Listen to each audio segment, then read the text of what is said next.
Magandang tanghali mga kastig. Magluluto naman tayo mga kastig. Magluluto tayo ng tanghalian natin mga kastig o araw.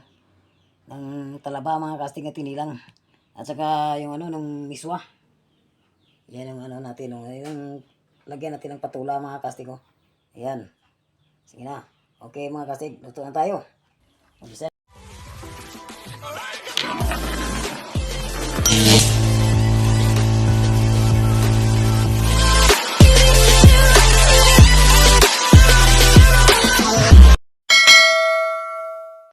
Na tayo mga kastig.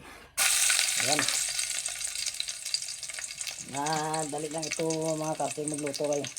Kasi hindi naman kailangan ilaga itong ano, talaba. At saka miswa. Yung matagal-tagal dito ng kunti. Yung ano, yung patula. O idala na lang natin sa paggisa mga kastig yung patula para madali lumambot. Kasi yung talaba dali lang lumambot eh. Dali lang lumambot talaba at saka ano. Ang miswa.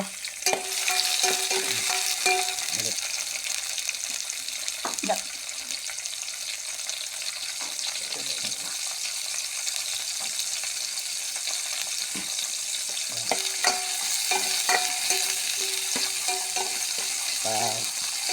Kailangan pa mag-brown yung ano mga kasig yung bawang natin isunod natin yung ano yung talaba natin mga kasig. Masarap ito mga kasig.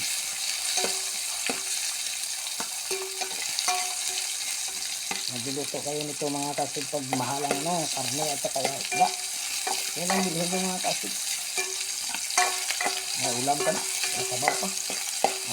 Isunod na natin yung talaba mga kasig. Talaba. Ayan.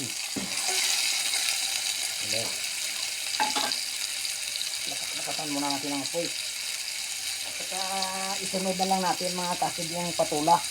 Ay siyempre madali lang maluto itong talaba. Sunod na lang natin.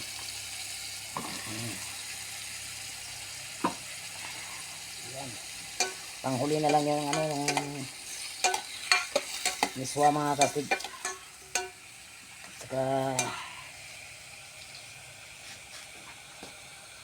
pan muna natin ng mga 1 minute mga kasig. Ayan. Ano na. Istunod na natin yung mga kastig yung ano, miswa natin. Ayan.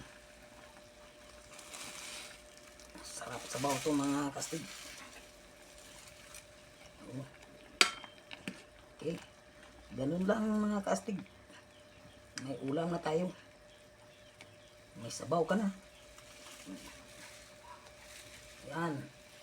Pa natin mga 15 minutes mga kastig.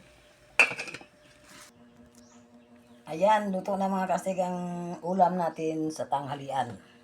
Ayan mga kastig, tikman na natin mga kastig.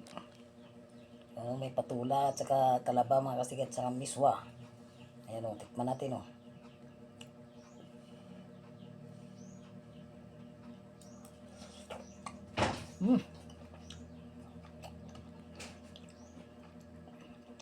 Harap mga kastig, init. Tikman natin sa baw.